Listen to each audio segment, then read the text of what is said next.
Muy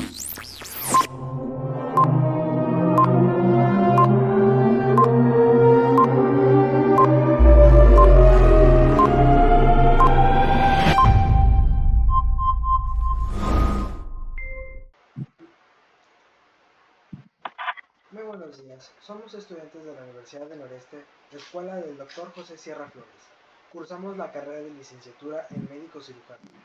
El equipo está conformado por Marcela Guadalupe Comprán Ortega, Fernanda Cabriles Gutiérrez y su servidor Amílcar Rivera Méndez. En esta presentación abordaremos el tema de lípidos.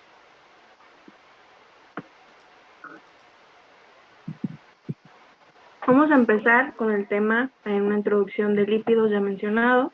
Estos sabemos que almacenan energía y forman parte de la estructura de las membranas celulares.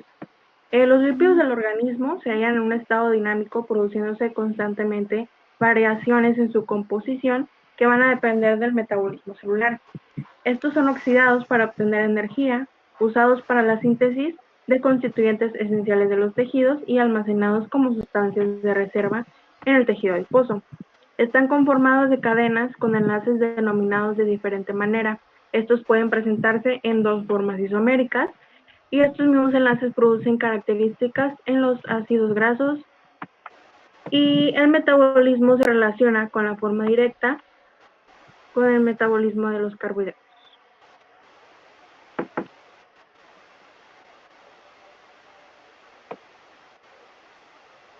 Para empezar, ¿qué son los lípidos? Son biomoléculas orgánicas, son poco solubles o insolubles en agua y de ahí el nombre hidrofóbico.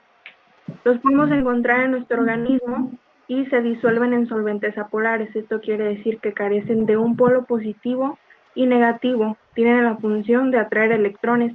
Algunos ejemplos pueden ser los éteres, el cloroformo y la acetona. Esto no lo hacen de manera perceptible en el agua.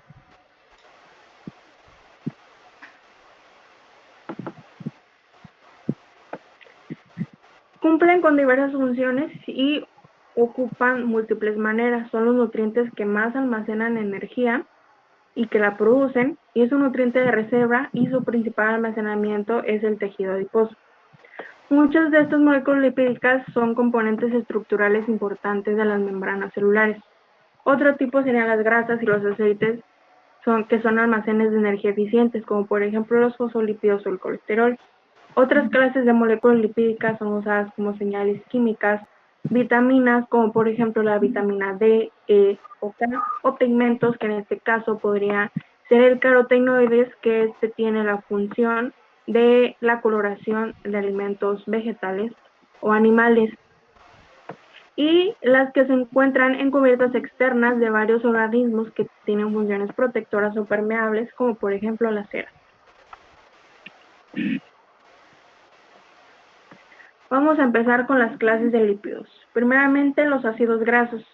Son ácidos monocarboxílicos, esto quiere decir que poseen un grupo carboxilo que contienen en general cadenas hidrocarbonadas, que es cuando los átomos de carbono están unidos mediante enlaces simples, dobles o triples a átomos de hidrógeno. Tienen longitudes variables entre 12 y 20 carbonos.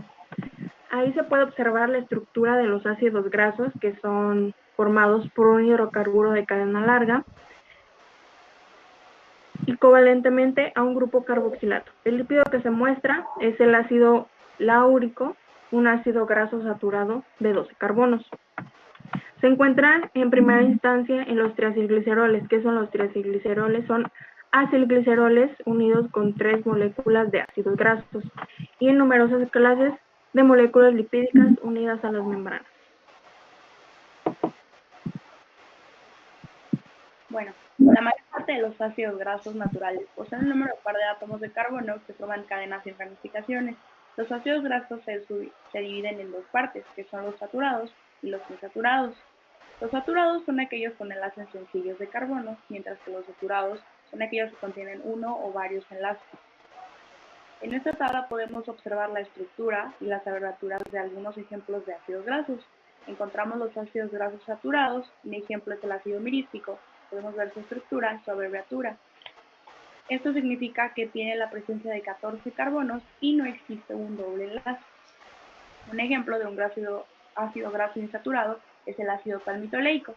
Podemos observar su estructura, que tiene 16 carbones, un doble enlace, y aquí tenemos un delta 9. ¿Qué significa esto? Pues básicamente esto nos dice el lugar en el que se encuentra el doble enlace, o sea, el carbono número 9. Dado que los dobles enlaces son estructuras rígidas, las moléculas que los contienen pueden presentarse en dos formas isoméricas.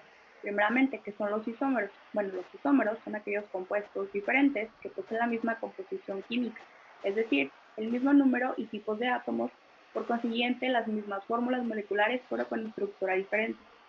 En los isómeros cis, los grupos semejantes o idénticos se encuentran en el mismo lado de un doble enlace. En la mayoría de los ácidos grasos naturales, los dobles enlaces se encuentran en configuración cis. Debido a esta característica estructural, los ácidos grasos insaturados no están colocados tan juntos. Un ejemplo de un isómero cis es el cis-2-butano. Cuando estos grupos se sitúan en lados opuestos de un doble enlace, se dice que la molécula es un isómero trans. Un ejemplo de un isómero trans es el trans-2-butano. La presencia de un doble enlace cis produce una torsión inflexible en una cadena de ácido graso. Aquí podemos observar el isómero cis, que se abrevia de esta manera. Por el otro lado, aquí tenemos el isómero trans y su abreviación.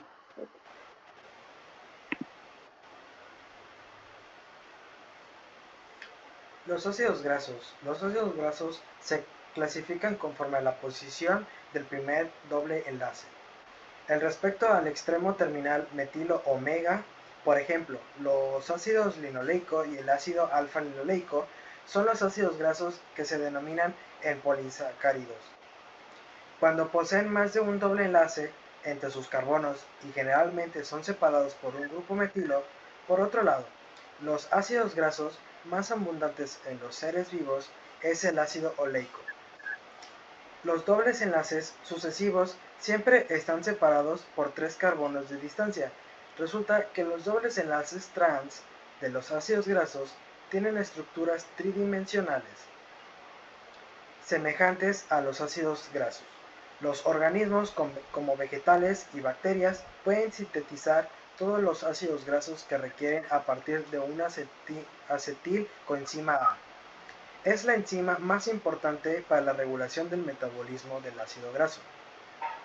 Los ácidos grasos se pueden sintetizar y denominar en ácidos grasos esenciales y no esenciales. Los esenciales son producidos por las enzimas que requieren para sintetizar los ácidos linoleicos. En la molécula que encontramos en la presentación, los ácidos grasos se clasifican por tener átomos de oxígeno, átomos de carbono y átomos de hidrógeno.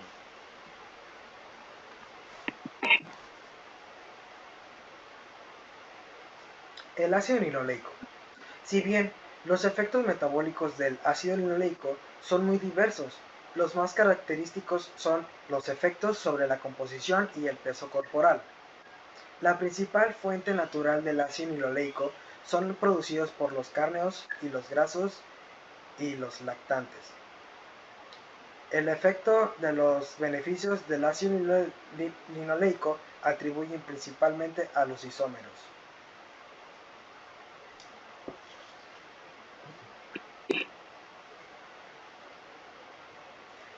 Ácidos grasos esenciales. Los ácidos grasos esenciales se dividen en dos grupos característicos: los ácidos grasos saturados y los insaturados. El AA, que son los ácidos nucleótidos, y el DHA, que son los ácidos grasos esenciales poliinsaturados, son funciones metabólicas, formando parte de las estructuras de los fosfolípidos de las membranas celulares.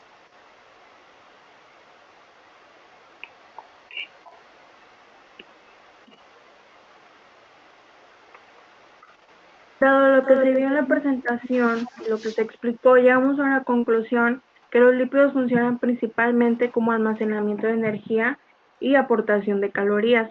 Estos se consumen en las diferentes tareas cotidianas que llevamos día a día y estos proporcionan una serie de funciones muy beneficiosas.